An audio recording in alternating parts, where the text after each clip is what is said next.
What's up everybody? Today we're going to be going through basic seated cable rows.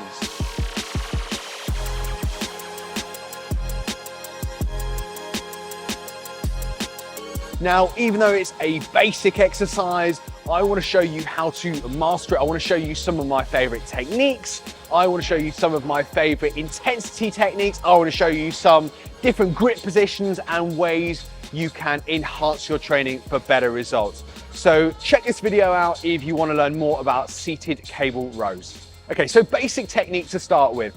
Now your basic seated cable row attachment will tend to be this one. Now I'm going to show you the basic technique, but then I'm also going to show you reasons why you may or may not use this row attachment. So really basic, guys. All you're going to be doing is making sure your feet are driven up against the platform in front of you. Obviously, equipment designs will slightly vary. Grab hold of your cable row attachment, sit nice and upright with this one, and we'll go with explaining angles and things later on, but just for now, just assume nice upright posture. From there, just allowing your shoulder blades to do their thing, just kind of gliding around your rib cage, and then you've got to drive your elbows behind you, squeeze your shoulder blades together, and then just back to that start point, controlling. So from there, squeeze those shoulder blades together, and then let those shoulder blades glide around your rib cage to that start position to get that stretch. So that is the basic technique. Now, what I want to show you is one of the common mistakes I see when using this cable attachment right here. So common mistake I see with this one. Now think about how narrow this grip is. As we pull in, what happens about there is that we get a lot of internal rotation, okay? So as opposed to coming all the way in, we just stop a little bit short. Now by stopping a little bit shorter, say 6 inches away from your belly, you actually are able to keep your elbows in slightly better alignment. What that does, it enhances muscle activation in your back. It's not kind of kicking in those shoulder internal rotators. You're not going into too much internal rotation by coming too close to you. But then also you're reducing wear and tear that you're getting by going into that internal rotation on kind of that medial elbow. So if you're someone that gets a lot of elbow pain, kind of that golfer's elbow, then you want to start kind of reducing how far you pull that cable in. Another option is that we just simply switch out the cable attachment. So instead of using the narrow grip that we're using at the moment, which is the most common you're going to find attached to your machine, just simply go and find a different grip attachment. So let's go into the different grips you can use for your seated cable row and why you might use one instead of the other. So let's check out this grip attachment. Now this allows us to hold a little bit wider. So we're still using that neutral grip, but we're changing the alignment very slightly. So for a lot of you, if you have access to a slightly wider grip like this one, then it might benefit you more than using that standard narrow grip. Now, I actually like to hold these like this. A lot of people like to hold this like this. It really doesn't matter. It's whatever feels most comfortable on your wrist position, okay? So up or down, I don't mind. But as you can see, it's just slightly changing the alignment of my wrists and my elbows and my shoulders. Just getting them in slightly nicer alignment so I can really activate that back. So instead of pulling into some internal rotation here, I can pull all the way in and it's staying in good alignment. So as I said, arguably that one could be a slightly better option if you're looking for that neutral grip. A neutral grip really allows you to keep those elbows nicely tucked by your sides and really allow you to activate those lats maximally, really get them in that shortened range. In general, seated rows are great for your lats, but more kind of those upper fibers, just because obviously those upper fibers are a little bit more kind of flared out as opposed to the lower fibers, which are kind of a little bit more kind of feather-like at the bottom. So seated cable rows, really, you're on about building your lats, but then obviously you're working your middle traps as well. And neutral grip does a really great kind of overall job with that one as well. Let's go into some different grips and why you might use those as well. So before we continue with the rest of the video, be sure to hang around, by the way, because at the end, I'm going to be sharing with you some of my favorite intensity techniques. I want to quickly tell you about my Elite Bikini Body Program. It is out now. It is an app based training plan. I update it every single month. We progress it month by month. You can join anytime you want to, and you'll be getting a lot of bang for your buck with that program. It's written by me. We've structured that program so it's very kind of glutes, hamstrings focused, but then obviously we're also hitting your upper body at the same time. You'll be training 6 days per week, 3 lower body sessions, 3 upper, but easy to modify if you just want to train 3, 4, 5 days per week. But obviously if you're hardcore like some of my bikini competitors and some of my elite transformation clients, then you will want to be making the most of training 6 days per week. I'll put all the links below so you can learn more about Elite Bikini Body. The first week is completely free. You can cancel anytime, super easy. Hope to see you there. Join me at Elite Bikini Body. All right, now onto a slightly different attachment now. Now this is a wide neutral grip. So this is probably the widest I would go with a neutral grip. What happens is, as we get wider, our elbows naturally flare out a little bit more. I would tend to suggest anything wider than this and you just go with an overhand grip just to allow those elbows to travel out a little bit more and just to get good alignment. But this is pretty good. So we're just gonna go from here to here. And as you can see, as compared to the slightly narrower neutral grips, my elbows just come out a little bit wider. Now, what happens when our elbows come out a little bit wider is that we just start naturally working into more of the muscles just slightly higher up on the back. An easy way to think about this is to have a look at someone from the back and draw a line from one elbow to the other elbow, okay? Just imagining that line now as our elbows come up, just comes further up. And if we look across that line, just look at what muscles are kind of across that line and what fibers are across that line. And that's the easiest way to work out what muscles we're actually working there. So if we're down here, we're working very much into those lats. If we come up a little bit higher, we're working a little bit more into those kind of middle trap fibers and rhomboids. Obviously, we're working everything all at the same time, but we're slightly shifting that bias.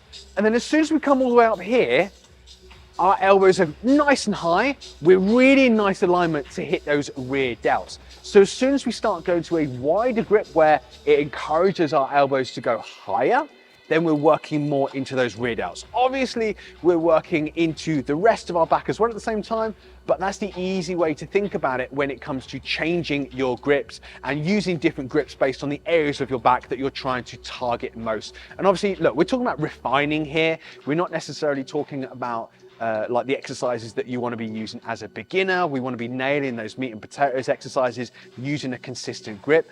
But when we're talking about really carving out your physique, then we can really sweat the small stuff with regards to the exact fibers and areas of your back that we're actually trying to work. So on to our next grip. All right, so this is the next grip. So this is basically like a lat pull down bar. So a double overhand grip, same idea with that body, and our elbows just naturally come out a little bit wider. Now, if this was an even wider bar, so I can hold a little bit wider on this, but ideally I would want a straighter bar, but you can hold wide on this. So our elbows naturally just travel out a little bit wider. So obviously by going wider, we're not able to lift quite as much weight. And really we're using this more towards the back end of a workout as more of a refining exercise, but we are getting a little bit more rear delts kick in. So really it's up to you.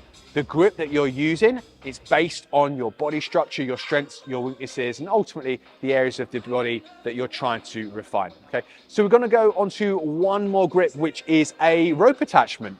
Now there's a few different ways we can use this. There's an up and down to using a rope grip. The downside to using it is that because you can probably handle a fair amount of weight with a cable row relative to other exercises that you might be using a rope attachment with, it does crush your little finger a little bit.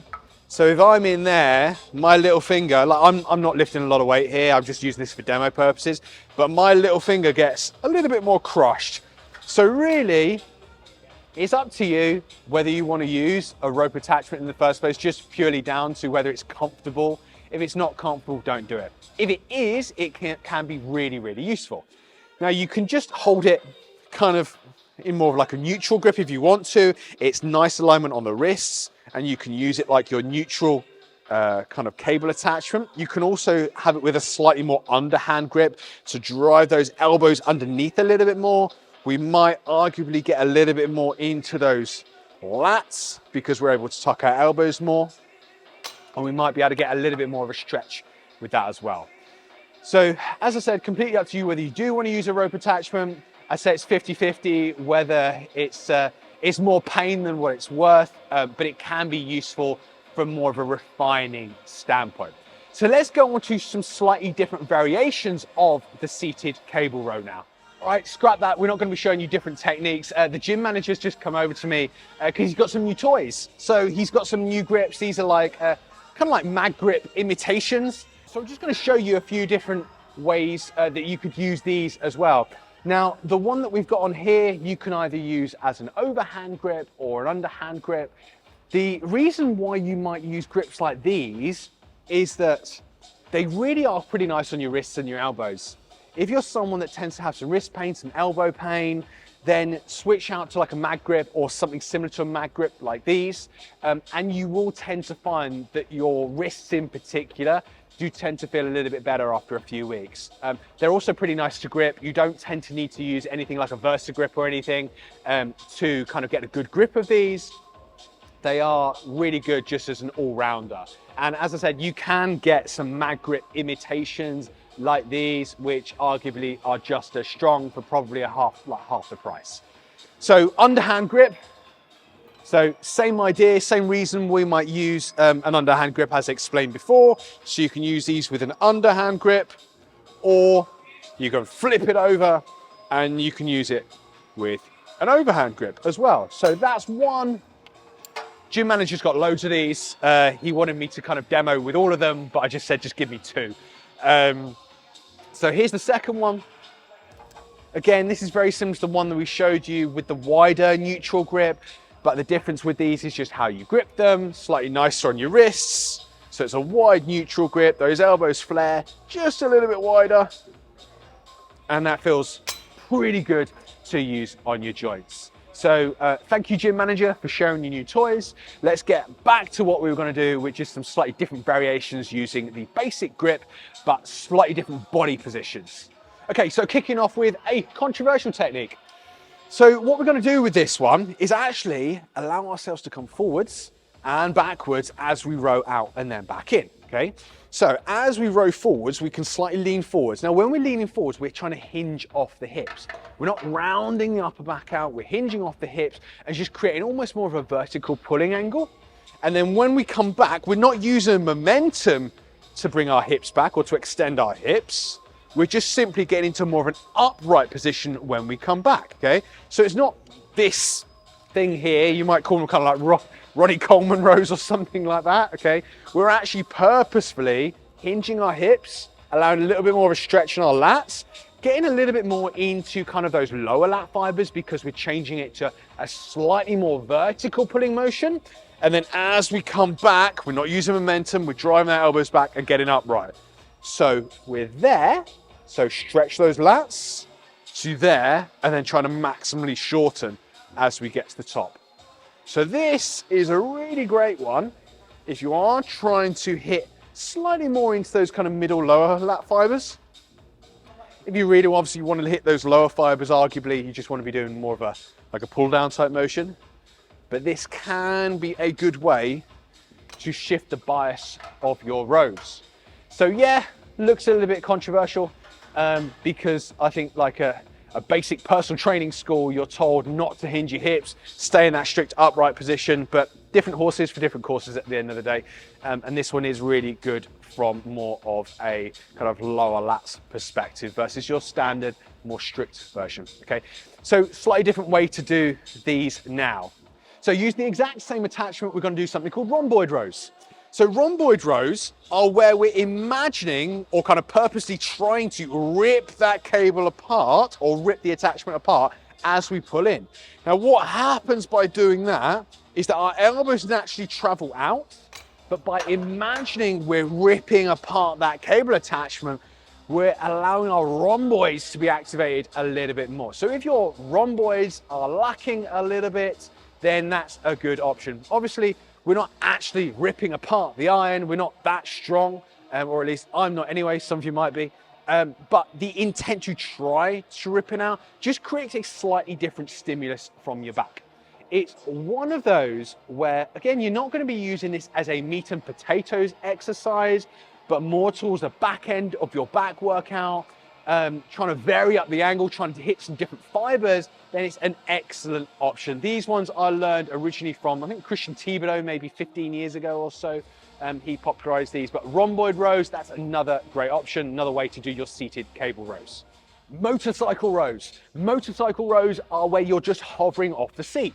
So you're not actually sat down. Now, you obviously don't need a seated cable row to be able to do these. You can just do these on any cable column, just stand there, kind of squat down into a half squat and hold. But it's quite nice to start in that seated position, lift your butt off the seat very slightly, and then drive those elbows back. Now this is not necessarily a great one to maximally stimulate and target your back, because we're creating somewhat of a neural confusion. We're kind of sending signals to other areas of our body to activate, which could potentially reduce the signals to our scapular retractors, to our lats, to our rhomboids, to our traps.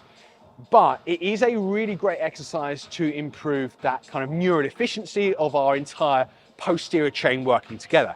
So if you're someone with more of an athletic background, if you're someone that, you know, you just want to kind of mix training up a little bit, you're in the off season a little bit, you want to kind of get a lot of bang for your buck from your row and work a lot of your body, then a motorcycle row can be an excellent option. You can use a neutral grip for that. I quite like an overhand grip, like a kind of a mid grip, kind of overhand grip as well. But a motorcycle row, again, a really great option. We're going to go into one more row variation using the rope.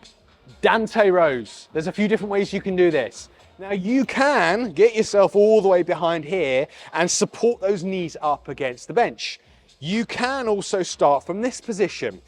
If you have a cable long enough to get all the way behind it and support yourself here, it's the far better option because you have the support, you can lift a little bit more weight. If you don't, and that cable's pretty short, you can go there, okay? So we're here, we're leaning forwards a little bit, and this is somewhat of a hybrid between a row and like a straight arm pull down or like a lat pull over, okay?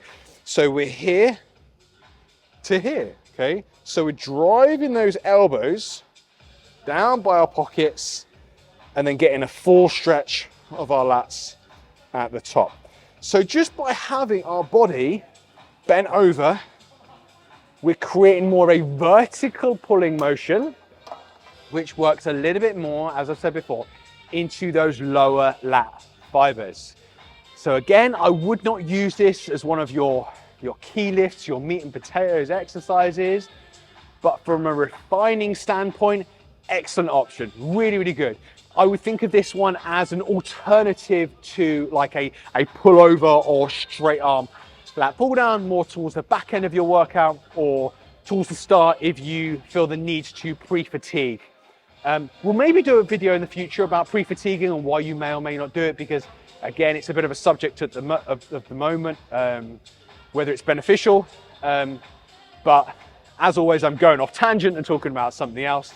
Back to seated cable rows, but it's a really great option if you want to use it at the start or at the back end of your workout. So that's Dante rows, good option for plenty of things. Now let's go on to just a couple of different intensity techniques that I like with the basic seated cable row.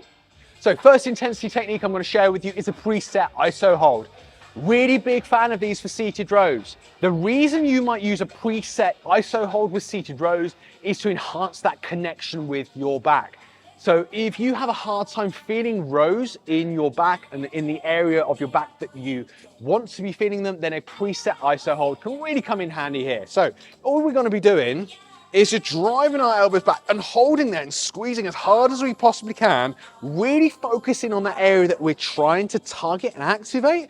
Holding there, I like anywhere between about 10 and 30 seconds. And then once we've done our ISO hold, then we go on to our dynamic reps. So when you're loading this, the idea is same as you would load any other exercise. We want to be loading to the point where to maximally build muscle, we're within about 3 or 4 reps of failure by the end of that set. So we still want to be working and lifting as much weight as we possibly can within around about 3, 4 reps in reserve, if not kind of 1, 2 reps in reserve by the end of the set. So it wants to be nice and heavy, not just this preset iso hold and then kind of some half effort reps at the end of it. The second variation I like to use is an extended set. So extended 8s, I call these. You're going to be doing 8 reps with maybe like a 10 RM. So 8 reps with a weight that you could possibly squeeze about 10 good reps out of. So 2 reps in reserve. So you'll end up doing your 8s. Once you've done your 8, so when you get to your 8th rep, it should be a squeeze, but it should still be good form.